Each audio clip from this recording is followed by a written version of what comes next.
예수님이 누구인가라고 하는 것을 확인해 주는 그런 말씀이 기록이 되어져 있는 본문입니다. 우리가 이제 이렇게 모여서 성경을 참고를 합니다. 특히 오늘은 우리가 마가복음 이제 8장에 기록되어져 있는 말씀부터 또한 본문을 확인하면서 본문이 말하고자 하는 의미가 무엇인지, 본문이 밝히고 있는 내용이 무엇인지를 하나하나 헤아려 보려고 합니다. 이 마가복음 본문이 밝히고 있는 주제가 무엇인가? 혹시 마가복음 주제가 뭐라고 했어요? 마가복음의 주제. 마가복음의 주제. 직임에 의한 것은 마태복음인데 마가복음은 신분에 의한 그거요. 그래서 뭘 한다고 하는 거예요? 원래 신분에 의해서 뭘 증거한다는 거예요? 예수가 누구인가라고 하는 것을 증거한다고 그랬어요. 예수가 누구인가? 예수라고 하는 것, 이분이 어떤 분인가라고 하는 것을 밝혀준다라고 하는 겁니다. 거기에 단서가 다 붙여 있죠. 예수는 그리스도이시다라고 하는 거예요. 예수가 그리스도이시다라고 하는 이것을 신분을 통하여서 증거해주고 있다라고 하는 겁니다. 이게 마가복음의 주제다라고 하는 거죠. 그래서 우리가 지금 마가복음 1장에서부터 계속해서 지금 마가복음 이제 8장 본문까지를 우리가 확인을 해가고 있는 부분입니다. 마가복음 1장에서는 예수님의 본래의 신분에 대한 이야기를 했죠. 예수님이라고 하는 이 땅에 예수님이 오셨는데 이 예수님이 바로 하나님의 아들이었다라고 하는 이야기를 선포를 합니다. 하나님의 아들이다. 그리고 또 두 번째로 그는 죄를 속하는 속죄의 권세를 가졌다. 속죄주이시다라고 하는 겁니다. 그리고 세 번째로는 그분에게는 왕으로서의 통치권을 가지고 있다라고 하는 거죠. 이렇게 마가복음 1장에서 5장까지 하나님의 아들이다라고 하는 것, 그리고 속죄 능력을 가진 주인이시다라고 하는 것, 그리고 통치자다라고 하는 것을 선포해 주었습니다. 천국의 왕이다라고 하는 것입니다. 천국의 왕. 이러한 분이 바로 예수님인데 이 예수님께서 이 땅에 그리스도로 오셨다라고 하는 거예요. 그럼 그리스도로 오신 것이 어떤 일이냐라고 하는 이야기를 우리가 살펴봐야 되겠죠. 그리스도란 어떤 것을 가르치는 것인가? 그 첫 번째 내용이 죽으심이에요. 죽으심. 그래서 이걸 낮아짐이다 이렇게 이야기합니다. 낮아짐의 신분을 증거한다. 그리고 이제 살으심이에요. 살으심. 예수께서 살아났다, 부활했다라고 하는 겁니다. 그래서 이게 높아짐이에요. 높아짐. 이게 죽고 이게 낮아지시고 높아지심을 통하여서 낮아지심으로 말미암아 대속을 이루시고 속죄주의 대속을 이루시고 높아짐으로 말미암아 구원을 이루어 주신다라고 하는 겁니다. 이게 그리스도다라고 하는 거예요. 그런 그리스도로서 그 직임을 이루시고 있는 예수님에 대한 증거를 해가게 됩니다. 그러면서 그분이 바로 하나님의 아들이었고 그 속죄주의였고 천국의 왕이었다라고 하는 거죠. 이걸 증거하고 있는 내용이 바로 마가복음입니다. 그래서 마가복음의 모든 내용을 보게 되어지면 모든 내용을 우리가 살펴볼 때마다 잊어서는 안 되는 게 이 이야기는 예수님이 그리스도라고 해서 이야기하려고 기록하고 있는 이야기다, 말이다, 내용이다. 이걸 절대 놓치시면 안 된다라고 하는 겁니다. 신약성경도 마찬가지입니다. 신약성경에 마태복음부터 시작해가지고 요한계시록까지 있어요. 이 신약성경 전체의 주제가 무엇인가? 라고 또 우리가 정의를 내려봐야 됩니다. 또 이것을 사실 우리가 알고 알아가기 위해서 지금 성경을 배워가고 있는 거니까요. 그 신약성경 마태복음에서 계시록까지 요한계시록까지 그 모든 신약성경이 말하고자 하는 그 핵심적 주제가 무엇인가? 라고 하는 것. 그 주제가 뭐예요? 그 주제가 뭐예요? 신약성경의 주제. 예수님이 그리스도다라고 하는 겁니다. 그러니까 마가복음도 예수님이 그리스도를 증거하는데 그걸 신분이라고 하는 소주제를 가지고 증거를 하고 있는 거예요. 그리고 또한 더불어서 마태복음은 예수님이 그리스도라고 하는 것을 증거하는데 직임이라고 하는 소주제를 가지고 증거를 하고 있는 겁니다. 누가복음은 예수님께서 행하신 사역이라고 하는 그 사건을 중심으로 해서 예수님이 정말 그리스도라고 하는 것을 증거를 해내는 거죠. 그리고 난 다음에 나머지 사도행전은 성령이 이 땅에 오셔가지고 교회를 세우는 일들이죠. 교회를 설립을 하게 되어집니다. 그리고 교회를 설립하고 세워가고 성장시켜 나가고 양육시켜 나가는 이러한 일들에 대한 일반의 모든 내용들을 기록을 해주고 있습니다. 그래서 이 사도행전도 일종의 역사적인 사건을 기록하고 역사서라고도 이야기할 수가 있는 부분들인데 이러한 교회가 설립되어진 일들을 주제로 하여서 예수님 정말 그리스도와 틀림없다라고 말을 하고 있는 것이죠. 그리고 난 다음에 로마서에서부터 갈라디아서까지는 양육이죠. 양육이라고 이야기합니다. 양육. 교회를 세웠어요. 교회의 기초, 교회의 머리가 누구인가? 바로 그분이 예수님이고 예수님이 그리스도다. 예수 그리스도 위에 세워지는 게 교회다. 그 교회가 세워졌다. 그 교회가 어떻게 자라게 되어지는가, 어떻게 그 교회가 어떠한 양식을 벗고 자라가야 되는가라고 하는 것을 밝혀주고 있는 내용들이죠. 그게 양육입니다. 그 다음에 그 교회를 이제 하나하나 무장을 시킨다라고 하는 거, 체계 개혁을 시킨다라고 하는 겁니다. 그 교회의 질서를 만들어내는 거죠. 어린 자 또는 성숙한 자, 그리고 앞서 있어야 될 자, 뒤에 따라와야 될 자, 이러한 자들을 하나하나 만들어내는, 질서를 찾아내는 그런 역할을 감당하게 되어집니다. 그게 이제 로마서에서부터 갈라디아서까지. 그리고 난 다음에 그런 교회를 무장하게 하였고, 무장한 교회라 진리를 지키게 하는 그러한 증거의 사건을 기록을 해줍니다. 이게 히브리서에서부터 유다서까지 내용이죠. 그리고 난 다음에 그 진리를 지키게 하신 그 교회로 말미암아 최후 승리를 노래하게 하신다라고 하는 거죠. 그래서 교회의 머리 대신, 그리고 교회의 설립, 양육, 무장, 투쟁, 승리, 이러한 내용들을 다루고 있는 게 신약 성경입니다. 그리고 그러한 신약 성경의 모든 내용은 그러니 예수님의 그리스도가 틀림없지 않느냐라고 말하고 있는 겁니다. 이러한 소주제들을 가지고 근본된 본 주제를 드러내고 있다라고 하는 거죠. 더불어서 그러면 왜 예수가 그리스도라고 이야기할 수밖에 없는가라고 하는 근거를 하나님께서 구약 성경으로 주셨습니다.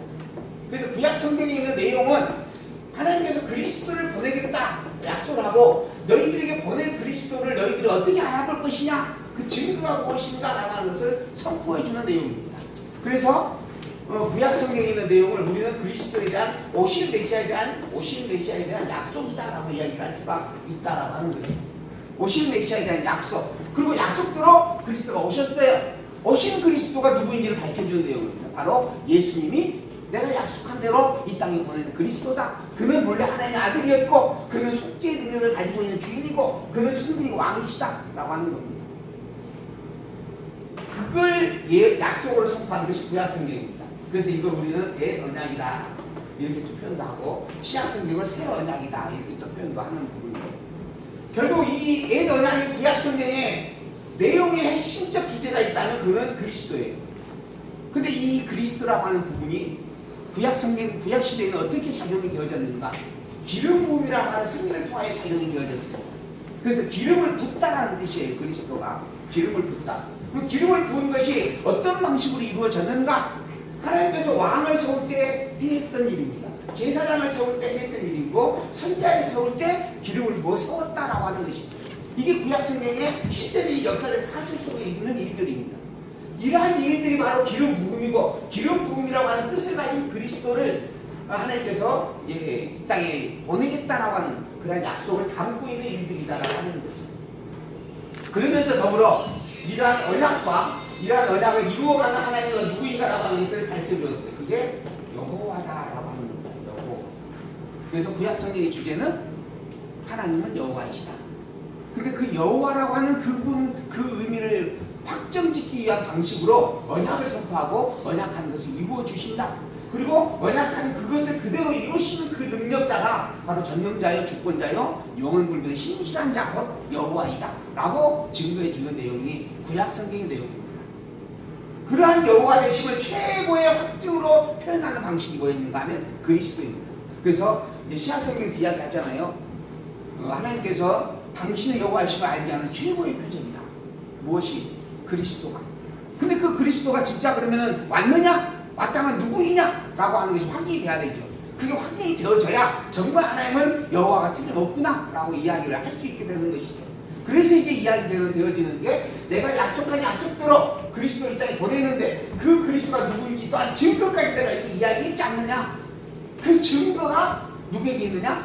예수님에게 있다. 그러니 예수님이 그리스도가 틀림없다 라고 하는 거죠. 이게 성경에 기록되어 있는 내용이다라고 이야기할 수가 있습니다. 이러한 내용 속에서 우리는 지금 현재 그리스도가 누구인지, 또 왜 예수님이 그리스도인지를 하나하나 배워가고 있는 그런 과정에 있다라고 하는 것을 다시 한번 생각해 보시면서 오늘 본문을 하나하나 또 살펴보도록 하겠습니다. 오늘 본문에 있는 내용을 우리가 봐가면서 혹시 이러한 것들이 우리의 사회적 또는 우리의 삶 속에서의 하나의 교훈이나 그러한 규범이나 이러한 부분으로 또 보이죠. 하나의 실천해야 할 하나의 그 행위적 강요나 이러한 부분으로 이해되지 아니하기를 소망하면서 제가 미리 서론적으로 이런 말씀을 해드리는 겁니다. 자, 오늘 이제 본문에 기록되어 있는 말씀을 보면서 예수님께서 왜 그리스도가 틀림없는가라고 하는 것을 낮아지심으로 증거하고 있는 내용을 통하여서 확인을 해가도록 하겠습니다. 먼저 8장 27절입니다. 예수와 제자들이 8장 27절 예수와 제자들이 가이사라 빌립보 여러 마을로 나아갔어요. 그리고 그 나아가는 도중에서 제자들에게 예수께서 질문하게 되어집니다.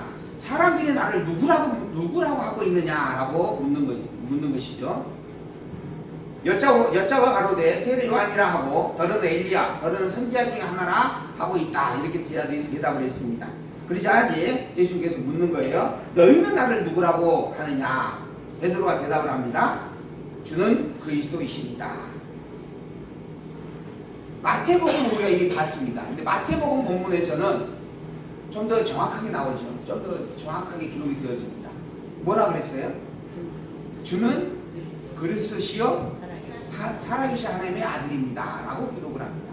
그러니까 마태복음에서 마태가 이 사건을 가지고 기록하고자 하는 의도와 목적이 뭐였냐면 예수님이 하나님의 아들로 온 그리스도다라고 하는 것을 이야기하려고 하는 거예요. 하나님 당신의 아들을 이 땅에 선지자로 보냈고 또 왕으로 보냈고 제사장으로 보냈다라고 하는 것을 부각시켜주기 위해서 그리스도인데 더불어 하나님의 아들이다라고 함께 설명을 해준 겁니다. 근데 마가는 하나님의 아들이라고 하는 표현이 없어요. 그냥 주는 그리스도입니다라고 하는 한마디만 합니다. 그러니까는 마가의 의도는 하나님의 아들이라고 하는 부분을 뺄지라도 중요한 것이 그리스도라고 하는 사실을 알려주고 싶다라고 하는 거죠.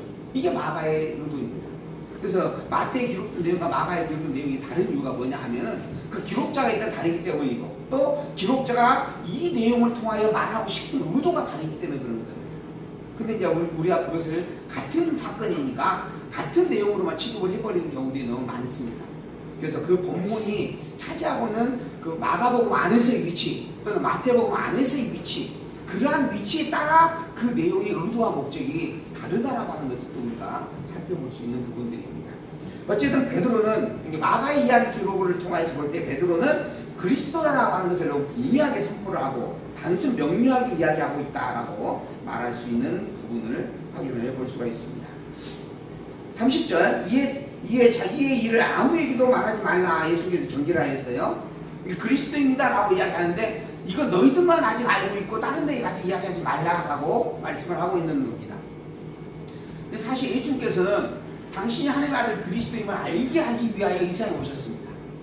그리고 당신이 하나님의 아들 그리스도라고 하는 것을 증인들이 서가지고 처음부터 이야기를 하고 계셨어요. 계속 예수님의 그리스도임이 확인이 되어져 왔다라고 하는 거예요. 근데 정작 지금 제자들에게는 너희들은 그것에 대해서 다른 데 가서 아무 말 하지 말고 감추어라 라고 지금 경계를 하고 있다라고 하는 것이죠. 왜 그러는가? 왜 그럴까요? 왜 그랬을까요? 우리가 생각을 해봐야죠. 왜 예수님께서 우리는 무조건 가서 나가서 때를 어떤지 못 어떤지 전도를 해야 되잖아요. 우리도 때를 어떤지 못 어떤지가 아니고 하고 싶을 때 하고 안 하고 싶으면 안 하고 그럴 수 있나요? 근데 우리에게 하신 말씀은 때를 어떤지 못 어떤지 나가서 전도하라 그렇게 지금 소명을 주셨어요. 그런데 예수님 당신께서는 나 이거 말하면 안 돼 하고 지금 감추신다는 거예요. 의도가 있을 거라는 거죠. 왜 그랬을까? 아직 제자들이 가르쳐야 할 일이 많이 남아서 그러겠죠. 그리고 또 더불어서 지금 마가복음의 특징이 뭐냐면 유대인들에게 자꾸 버림받는다라는 이야기 포인트가 있어요. 그러니까 유대인들에게 그걸 알리지 말라라고 이야기했다는 의미를 마가는 강조를 하고 싶은 거예요. 마태복음에서는 그걸 자꾸 유대인들에게 알리고 싶어하고 마태는 이야기를 하려고 하는 거고 그런 의도에서 기록을 한 거고 마가는 이 복음이 천국의 복음이 유대인들에게 자꾸 감추어졌었다라고 하는 것을 이야기하고 싶은 거예요. 그래서 이 마가복음의 특징이 은익사상이다. 특징 중에 하나가 은익사상이다. 내가 그렇게 말씀을 드렸잖아요. 다른 복음서하고 너무 이거 다른 내용입니다. 마가복음에게만 있는 특징이에요. 이 은익사상이. 근데 이 마가복음은 그 내용의 흐름이 다 이런 식으로 되어져 있어요. 유대인들에게는 늘 계속 감추어져가는 그 배척당하고 버려지고 말하지 마라 했는데 나중에 귀신 들린 자들이 막 말을 하고 다녀버려요. 그 소문을 말미암아 예수님께서 그 마을에 대놓고 돌아다닐 수가 없었다. 이게 마가복음의 이야기입니다. 그래가지고 아예 한적한 곳에 홀로 계셨다라고까지 이야기를 하잖아요. 그런 의미 속에서 마가는 이 내용을 기록을 해가고 있다라고 하는 거예요. 그리고 더불어서 이제 제자들에게 십자가에 죽을 것에 대한 이야기를 구체적으로 가르쳐주기 시작을 합니다. 인자가 많은 고난을 받고 장로들과 대제사장들과 서기관들에게 버림받아 죽임을 당하고 사흘 만에 살아나야 할 것을 비로소 저희에게 가르치셨다. 이제 제자들에게 먼저 그리스도로서의 죽고 살으실 것을 가르쳐 주게 되어졌다. 즉 낮아지심의 신분과 높아지실 것에 대한 신분을 하나하나 가르쳐 주기 시작을 했다라고 하는 겁니다. 왜 이걸 낮아지심과 높아지심을 가르치는 것인가? 당신이 그리스도임을 알게 하려는 거예요. 당신이 그리스도임을 왜 알게 하는 것인가?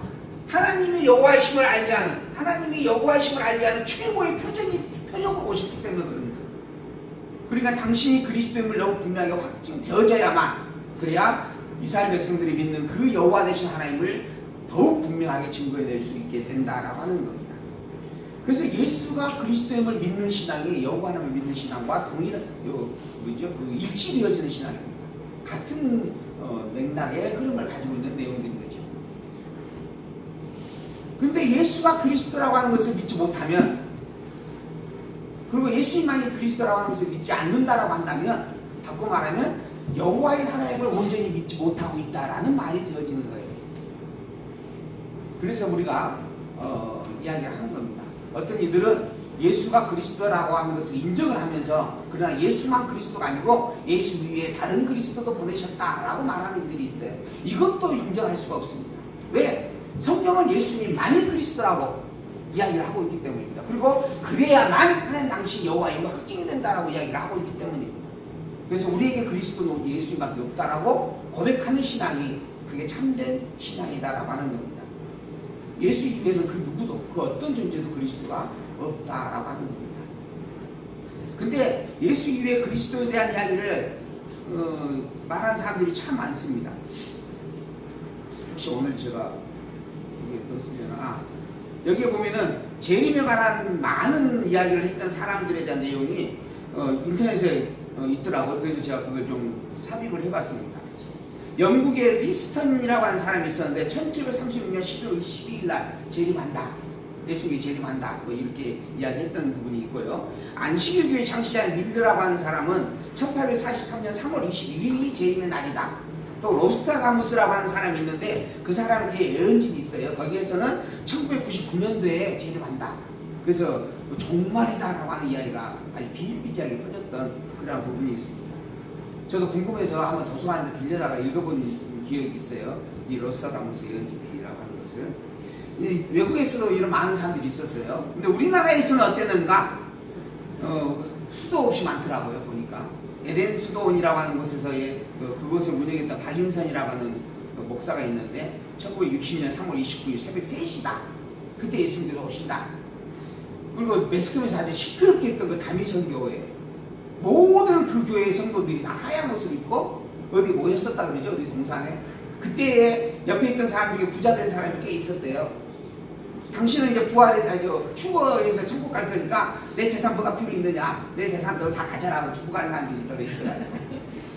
그때 옆에서 콩고물 좀 받은 사람들이 더 있었다고 그런 이야기도 있었어요.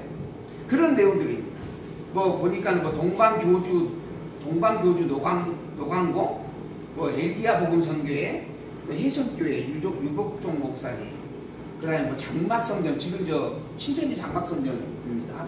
그다음에 하나님의 교회, 안상홍 하나님의 교회 요즘 많이 지금 주변에 있죠. 그다음에 다미선교회, 이런 많은 사람들이 뭐 또 서울 예감교회 정명서, 이게 정명서니까 JMS죠. JMS라 해가지고 TV에서 몇 번 피드수첩에도 몇 번 나왔던 그런 인물들입니다. 지금 중국에서 아마 살고 있는 것으로 그렇게 알고 있습니다. 제가 중국으로 도피해가지고 그곳에서 지금 있는 것으로 합니다. 어쨌든 이렇게 많은 사람들이 교회를 현혹하고 성경을 망령되게 일컫는 그런 일들이 있었다라고 하는 것을 우리가 좀 생각을 해볼 수 있는 부분들이어서 제가 참고해 보았습니다. 어쨌든 이 모든 것들이 다 그리스도에 관계된 이야기들입니다. 그리고 예수님을 그리스도로 믿는 것과 더불어서 예수 이외에 다른 존재를 그리스도로 이야기하는 그런 부류에서 나와지는 현상들입니다. 그러나 성경은 분명하게 오직 예수님만이 그리스도다. 그것이 곧 하나님의 여호와이심을 확증해 준다라고 이야기를 합니다. 그러므로 우리는 오직 예수님만을 그리스도로 다시 한번 분명하게 고백을 하고 그러한 신앙을 굳게 지켜나가야 할 것입니다. 34절 무리와 제자들을 불러 이르시되 아무든지 나를 따라오려거든 자기들 부인하고 자기 십자가를 지고 나를 쫓을 것이니라. 누구든지 제 목숨을 구원코자 하며 잃을 것이요 누구든지 나와 복음을 위하여 제 목숨을 잃으면 구원하리라. 사람이 만일 5천을 얻고도 제 목숨을 잃으면 무엇이 유익하리요? 사람이 무엇을 주고 제 목숨을 바꾸겠느냐? 누구든지 이 음란하고 죄 많은 세대에서 나와 이 말을 부끄러워하면 인자도 아버지의 영광으로 거룩한 천사들과 함께 올 때에 그 사람을 부끄러워할 것이다 라고 말씀을 가르쳐 주었다 하는 거죠. 예수님께서 이제 무리와 제자들을 이제 불러놓고 이야기하시는 내용입니다.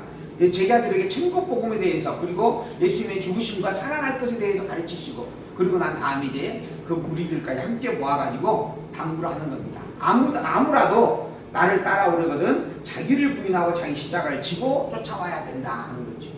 자기를 부인하고 자기 십자가를 지고 쫓아오라. 그러면 자기를 부인한다라고 하는 것은 스스로 자기 인간으로서의 자기를 이야기하는 거죠. 자기를 부인하고 십자가를 짊어지고 오라. 즉 예수가 그리스도라고 하는 이것을 분명하게 믿는 믿음의 고백을 붙잡고 그 증인으로서의 예수님을 따라오라라고 당부하는 그런 말씀입니다.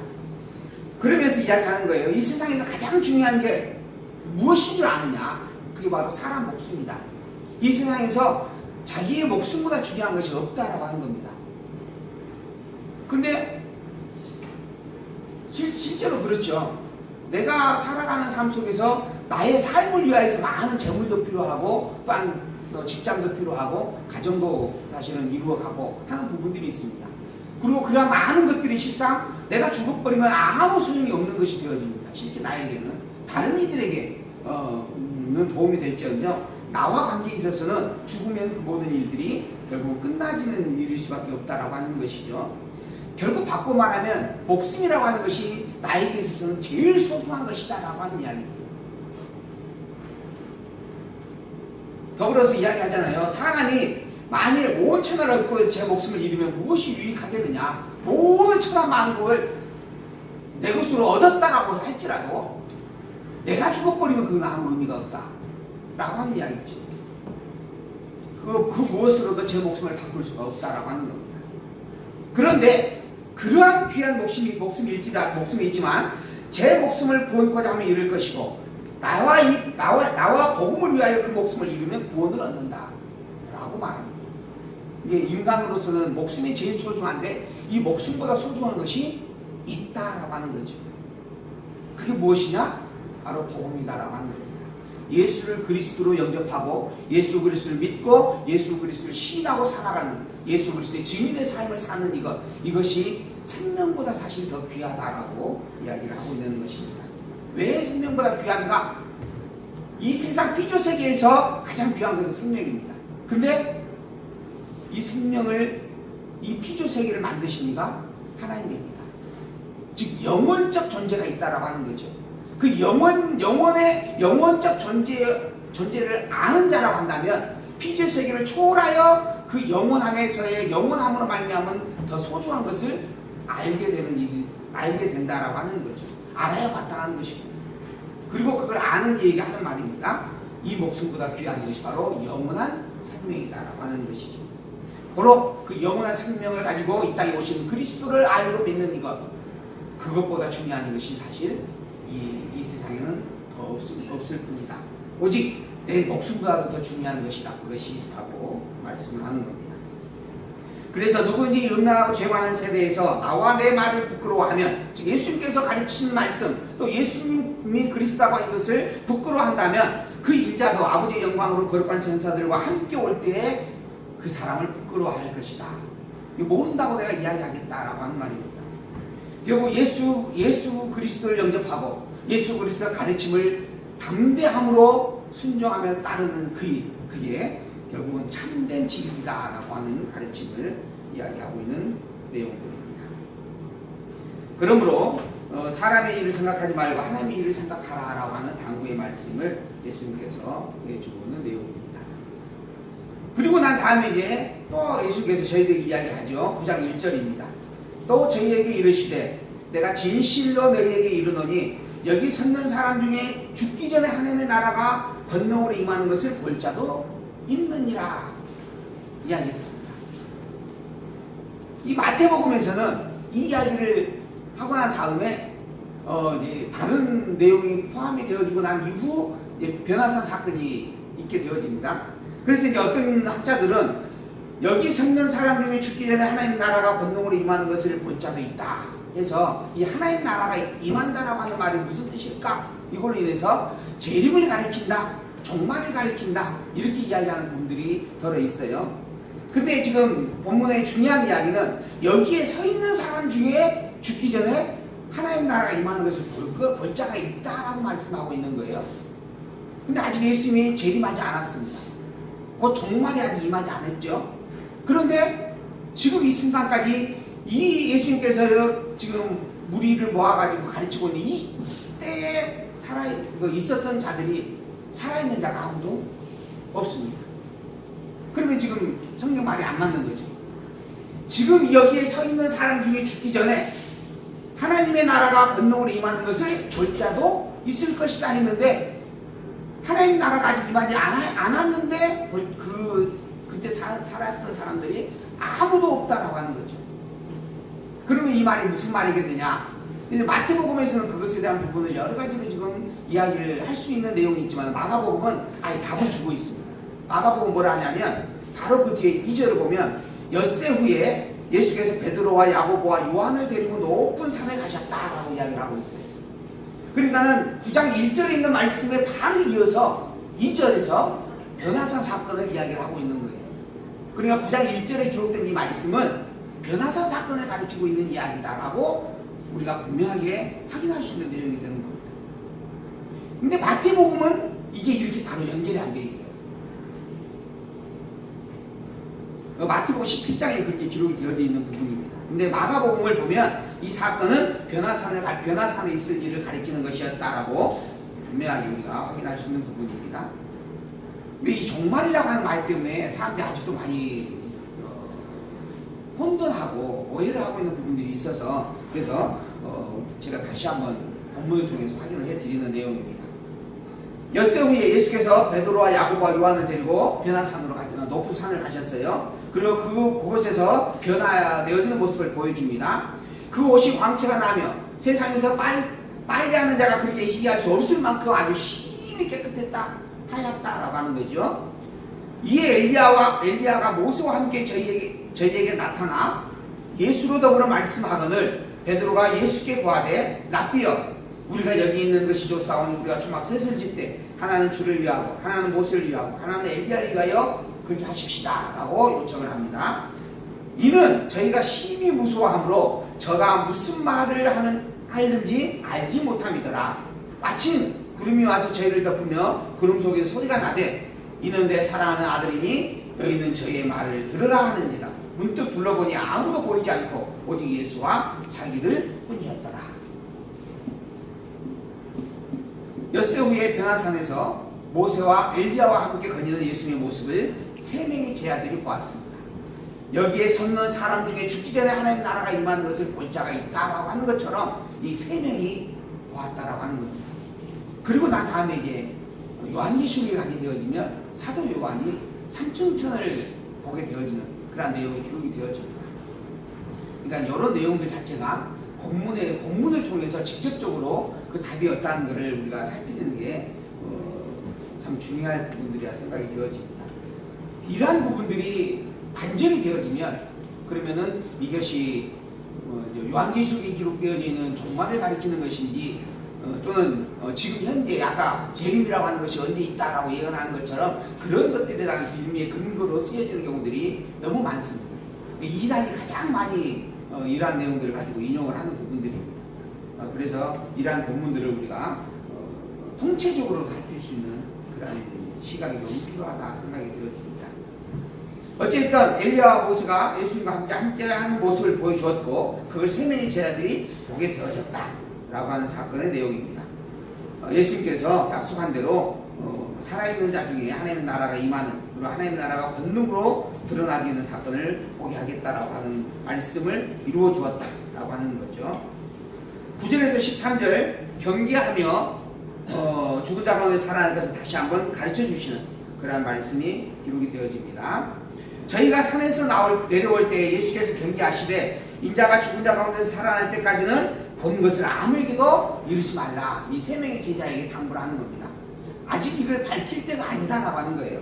그리고 이 이야기는 죽었다가 살아나고 난 이후에 너희들이 증거해야 될 일이다. 그래서 그 이전에는 그 누구도 쉽게 이해할 수 없다라고 하는 이야기죠. 그리고 그러자 저희가 이 말씀을 마음에 두며 서로 문의하되 죽은 자 가운데서 살아나는 것이 무엇일까? 하나님 나라의 권능이 임하는 것을 직접 변화하는 모습을 보았음에도 불구하고 아직도 죽었다 살아나는 게 뭘까라고 하는 것을 제대로 알지 못하고 있었다라고 하는 이야기죠. 그만큼 이 세 명의 제자조차도 아직 예수가 그리스도인에 대한 그 의미를 정확하게 꿰뚫어보지 못하고 있었다라고 하는 겁니다. 이에 예수께 묻자가 가로되 어찌하여 서기관이 엘리야가 먼저 와야 하리라 하나이까? 가라사대 엘리야가 과연 먼저 와서 모든 것을 회복하거니와 어찌 인자에 대하여 기록하기를 많은 고난을 받고 멸시를 당하리라 하였느냐? 그러나 내가 너희에게 이르노니 엘리야가 왔으되 기록된 바와 같이 사람들이 인위로 대우하였느니라.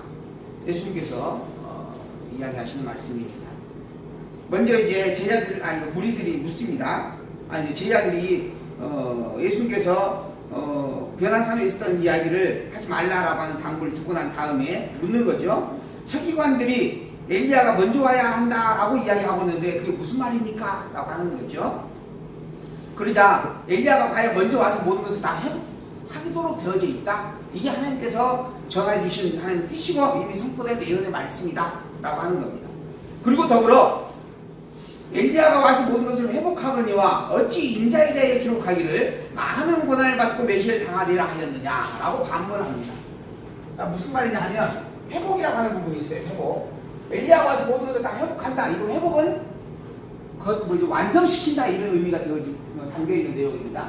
근데 인자가 와가지고 고난을 당한다라고 하는 이야기가 있어요. 고난을 당하고 핍박을 당하게 되어 있다. 대체 엘리야가 와서 다 회복한다라고 했는데 인자가 와서 고난을 받는다는 이 말은 무슨 말이냐 하고 되묻는 겁니다.